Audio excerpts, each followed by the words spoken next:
today's Call the Doctor session is nothing really planned. It's so I thought basically to see if anyone who joins wants to ask some questions about h5py or Cloud-optimized HDF files. Those are the things that I can probably answer with some confidence in the quality of that answer. Other than that,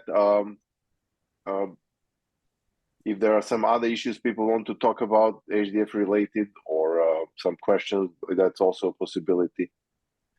So that's basically what I planned for this session. And Alexander, I have a yes. I have a just a question. This is a general question. Sometimes when you cover h5py and HSDS and you talk about optimization for it, my question sort of always has been, and I never quite asked it, how much of all of that is directly applicable to using the vol connector and going to HSDS? Is it all relevant in terms of what you're presenting from the pure Python interface? Does that get carried in and baked into the vol connector for HSDS? Does that make any sense? No, sure. So you're talking about the REST vol. Yes, that's correct. Okay. So essentially, all the vols, and that means the REST vol too, is sort of sits behind the HDF5 library API. So as far as h5py is concerned, it's something happens within the library, and h5py is not directly involved in all of that. The only issue here is how you essentially configure the vol and how you initiate the vol from h5py in order to use it. And and I think that Matt in our company is working with that vol in HSDS. And I cannot tell you right away now. I don't know. I'll have to look up how that's actually done. But other than that, this should be transparent, if you will, to anyone using h5py as far as functionality-wise. The idea is that, again, h5py never, on that level, never really has to change anything. Yes, and so my question is, if I'm using the REST vol from the C API, do I basically everything that's applicable from if I were using it from Pi, do I make use of the same techniques when going through the C API to the vol?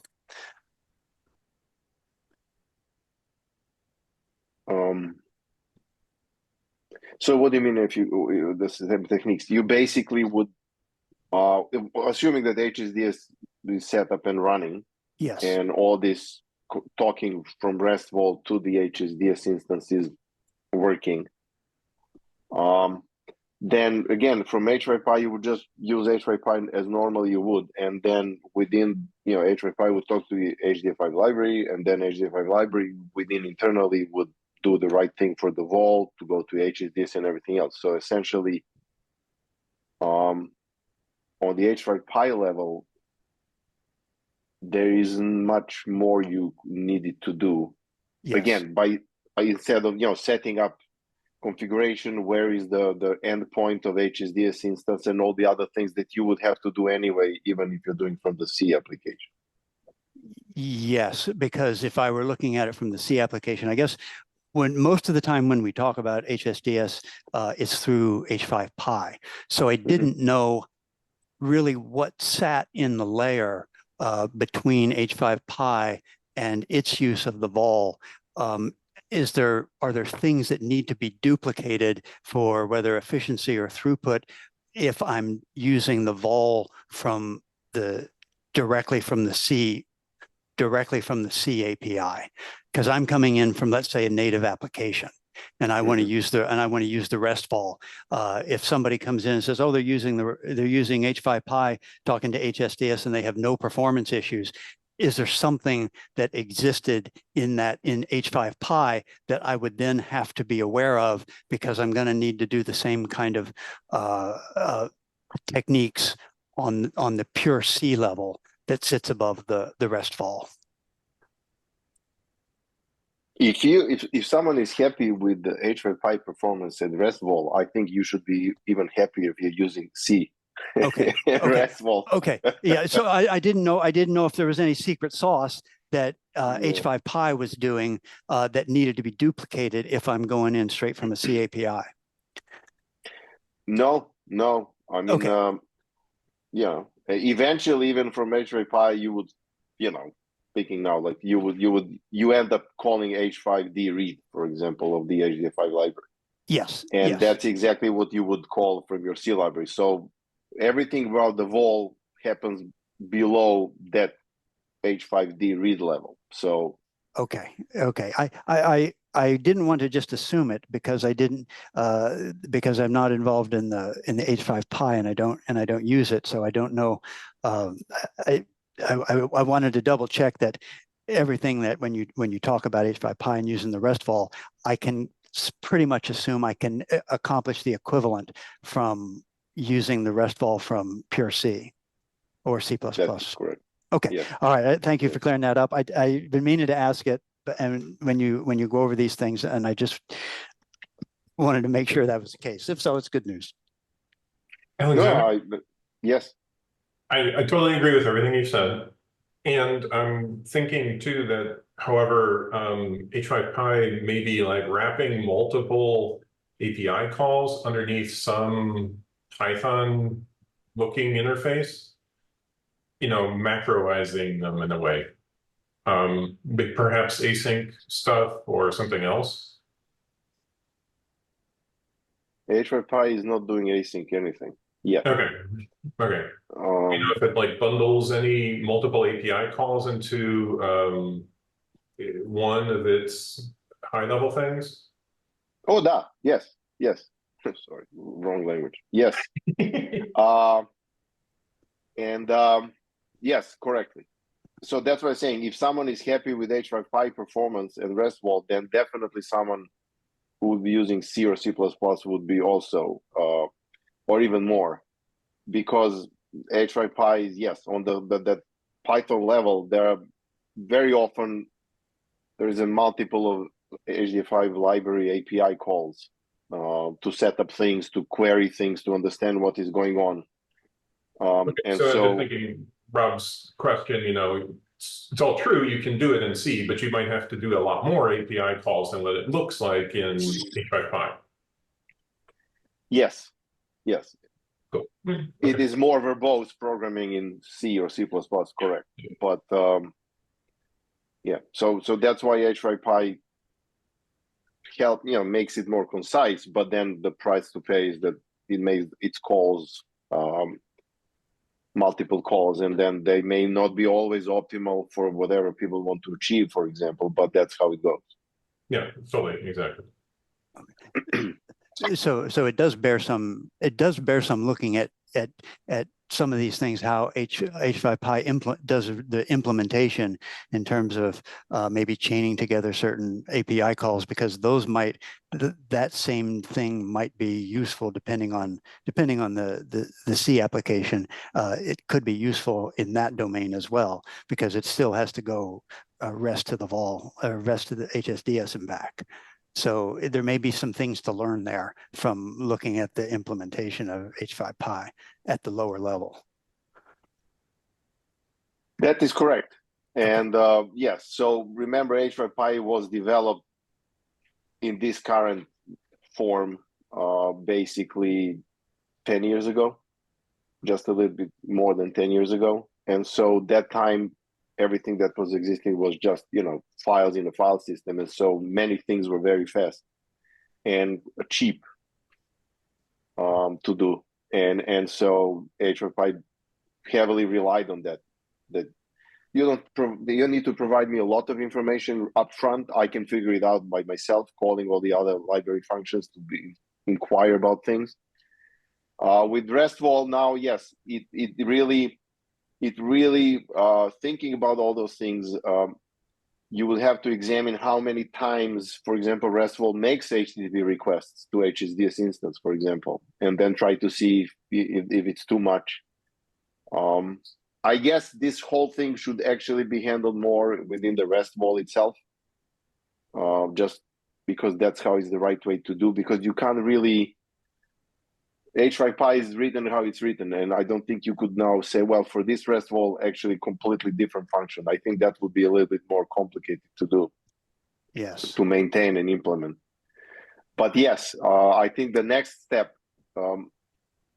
is that once the RESTful becomes sort of, well, let me say, when it matures enough, then to start looking about these optimization things.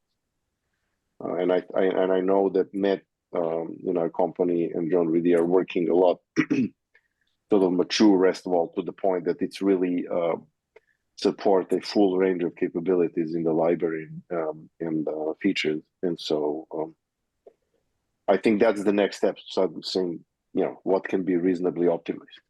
And it can be, if you are read-only, I think there's a lot of things can be cached or, you know, other ways done in a way that there is no HTTP request going back.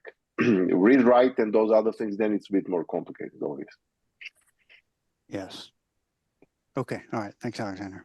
So I'm just curious. So how would you use it? Would you use read only or read write, or how would that be? Well, in terms of an initial implementation, it's read only. It's simply scanning. It's a scanner and not a read writer. That could come later. So it would definitely be read only. But the goal is to simply be able to scan an HDF data store, no matter if it's just on a file system or HSDS, and the user may not really even need to care in the initial going where that HDF5 data store lives. And so it's kind of then it's the job of the UI to make it look very easy to open HDF5 anywhere. And so that means it's got to use the RESTful as in a really nice way, so that it really shows what you can. It shows that if you have an equivalent expected behavior when you're going to the file system, the goal would be to reasonably get to somewhere in the ballpark, even though you're going out to HSDS. So, but you would like the user to sort of have this sense that maybe at any given time, they're not quite sure if it's coming from their file system or for HSDS, and they can just open it up wherever. But if there's market behavioral changes that are evident through the UI, it's going to show. So, and you can't eradicate all of those, but you might be able to make it, if you use the RESTful as in read-only mode in a very nice way, an efficient way, you might be able to get it. You might be able to get it somewhat close. And you know, when you're transferring large amounts of data, then it's another issue. But when you're scanning a file for just the topography of it, then that should be something that looks pretty similar, regardless of where the HDF5 lives. So the answer to the question is initially it's read only, but of course over time you would want to expand that functionality. It's surprisingly how many times I actually seeing this kind of use case where effectively those files are considered immutable. So in other words, just making changes or updating them is not really an option. It's just like these files stand, and then we always come to them to read from. Yes, so it's very common. I don't know. I'm sure that maybe somewhere those numbers exist, but I'm assuming consumers of HDF5 data vastly outweigh the producers in a very, very large number of application domains. So scanning and reading is a useful thing. just because of the way those numbers probably break down, I don't have any. That's just a seat of the pants estimate on my part, though. I see that a lot here, Alexander, in NVIDIA, particularly, training data for an ML model. Super. I mean, you're only reading it, right? So, I mean, No, yeah. I mean, I also mostly deal with scientific applications or HDF5, and it's always that kind of, as Rob said, basically, users greatly outweigh the number of producers, and it's usually those files are somehow considered to be certain scientific validity, and so nobody messes with them after they're created. So yeah. And certainly, Alexander, I would add, just to sort of, if I think about that a little bit, the investment is oftentimes in the production. On the production side, that's the very expensive part, because if it's instrumentation involved, or it can be very resource intensive, but the whole reason that investment is made is because there's a lot of consumers for that. So I always, when I think about a UI, it's really on the consumer side of the equation there. But the bigger picture there is very complex. But I tend to think, and when I'm visualizing things, I think in terms of almost a pure consumer. No, I agree. Okay. Yeah, it's fascinating. It's fascinating to think to understand it. Like I say, I don't have the resources to collect any sort of data on that. So, like I say, it's all kind of intuitive type reasoning. No, it's fair enough. I don't think HDF Group really easily can with any authority say that they understand their users in terms of the data that we can get from feedback or experiences or things like that. It's very difficult. I recently, maybe last 6-7 months, been more involved with this cloud-optimized HDF file discussions within the SR Science enterprise, and it's very interesting to sort of experience such a variety of people's backgrounds and skills and understandings and views, what they expect from HDF5 and what they think HDF5 should do, and how they perceive the whole HDF5 approach to data and everything else. It's very instructional in some ways. One thing that though I'm finding now is that in cases where the data volume is not so overwhelming that you can really say to yourself, no, there is no way I can ever assemble this data on some of my computers or some computing system that I can afford to have, then the people are really a little bit more surprised with the HSDS performance compared to the HDF5 files on the file system. And that's something that's interesting for me to try to relate to them in the way that they feel assured. Well, that's how it goes. As soon as you're making network hops, and especially with things like HTTP protocol, it's just like, it's a different type of game. It's not really something that you can easily say, oh, this is just a fraction of difference, and I'll just proceed how I expected. I think someone has to really think a bit more about, if you are really concerned about the performance, and then again, as I say, the data is still kind of within the reach of storing it locally or something like that, that those people are kind of still a little surprised with the change in the performance. Yes. And if it's read-only, you can maybe mask to a large degree because you're caching here and there and things like that. But eventually, it's still network latency that gets you, and that's interesting to see how various people react, their expectations versus the reality. Alexander, is there a way in HSDS, I'm thinking about how to reduce that problem, right? To send compressed parts of the data back to the client and have it do the decompression work locally? I do think that now HSDS will send things as compressed responses. I think maybe as when it comes to actual binary data, I'm not sure about the JSON responses, if need be. No, right. But But I know that John is adding things, sort of flags, though. So I think the application has to tell it. I don't think it's sort of doing it by itself. That Sure. you say, well, if I'm read-only, then cache a bunch of things and then just pull it over there. You don't have to go for it. I'm not What's the quite clear mechanism yet. for handling it then on the client? Because you get this blob of compressed floats, right? I think it's handled by essentially, it does the same. Well, first, the interface we're talking about here is h5py. As for the RESTful, so there are two ways. I mean, RESTful and h5py. For RESTful, I'm not sure exactly. I think it follows more the HDF5 library, how it does things, because it's behind the library. The h5py, which is a sort of a front end that looks like h5py, but it's essentially completely inside reworked for the HSDS.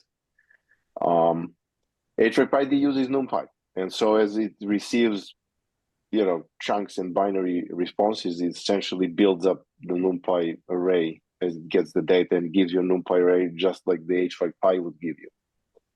Okay.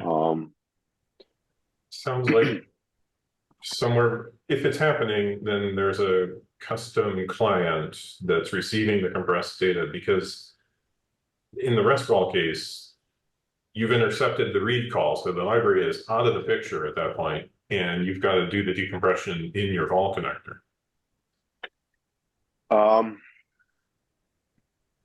Well, I cannot. I'm not sure about. So are we talking about vol or h5py? Vol? No. I was just thinking the vol part of it, because I'm not. Yeah. That's part of this set of components that I'm really familiar enough with to answer pieces of that question. Yeah, I'm the same here. I know that, for example, for h5py, what we discovered is that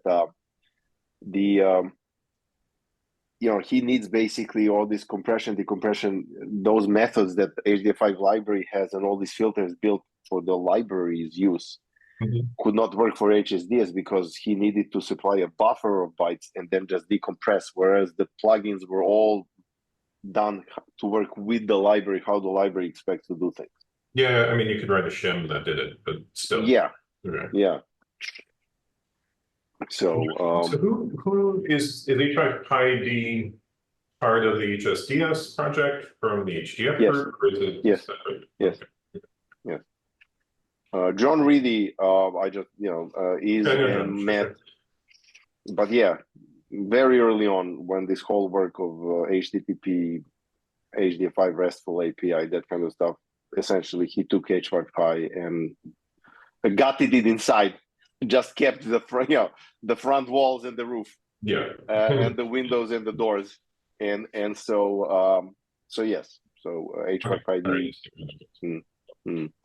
The RESTful was meant to be more, HDF5 library does everything. You just look at so basically h5py would work with HSDS through RESTful, but h5py and h5py are sort of the same level of plus minus maybe a few things.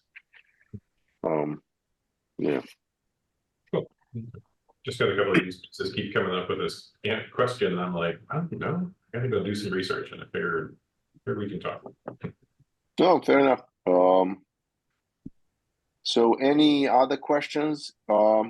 If not, I wanted to share some things that may be recent developments as far as the cloud optimized HDF files go. Some of them are responsible for, some of them are not. But anyway, in the since last Friday, we had 3 new issues that are kind of related to cloud-optimized HDF files, and one of them is by a person who is at the NASA mission of the PACE, PACE satellite. It's a high-resolution satellite recently launched, I think, in January this year. That should improve the quality and information of, among other things, I know for sure ocean color, which means essentially hyperspectral optical remote sensing of ocean surfaces. And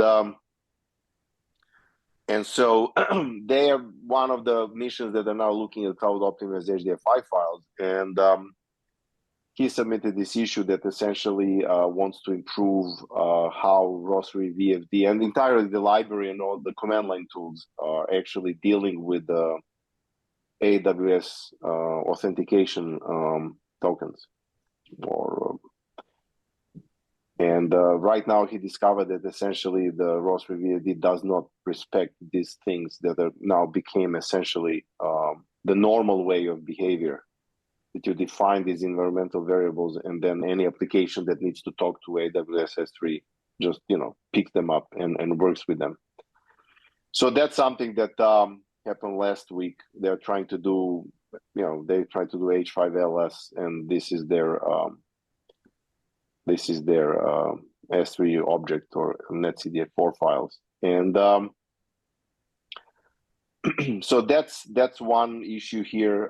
Then following that one, I kind of added one that's kind of related to this one, and that's that right now command line tools like h5dump or h5ls do not really have an option where you can set up the page buffer cache size, and that's important because if that's not set to some non-zero value, the library is not going to kick in this cloud optimized behavior that reads files in these pages if the files are page aggregate. And so so I did that one because even if we fix the other issue with the AWS authentication tokens or environmental variables, the tools were still not going to have this better performance because the library would expect that the page buffer size is non-zero. So this issue adds this feature. And then the other one that I also entered here, this is more a design decision. So I think this is really for the HDF working group kind of to discuss first, I think, is that in my interactions with these NASA users and their various levels of thinking about HDF stuff, I realized that they would conceptually prefer when they set up page buffer cache size or dataset chunk cache size, that they actually know how many chunks are going to fit into these caches, rather than how many bytes these caches are. And so this is, I suggested this new feature that says, add ability to the library that I can say I want to cache at least 16 chunks. So whatever that chunk cache size will be in bytes, it would basically be adjustable per chunk size of a particular data set. And so we'll see how that flies, but that's that one works. The other one, the page size is tricky. The file system page size. Well, that's the one when you have page allocated file. So you basically said whatever it was. Oh, that way. Not the actual file system's page size. Okay. Sure. Correct. But again, this is my interaction with these users, and it's very interesting, as I said, when you start seeing, and especially these newer generations of developers and scientists for whom, compiled programming languages and installing from source is like, what? It's like very interesting. But I guess that's the new generation, and so we have to see how that goes. But yeah, so these are the things as far as the cloud optimized file support of HDF library is kind of on the plate, and we'll see how it goes.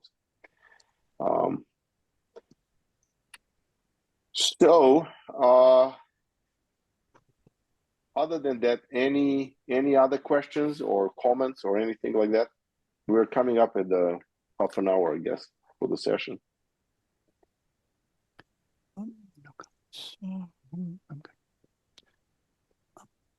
If no, then thanks for joining in. I definitely enjoyed answering these questions. I hope some of them were even accurate, or were not misleading. And so, yeah. So see you all next month.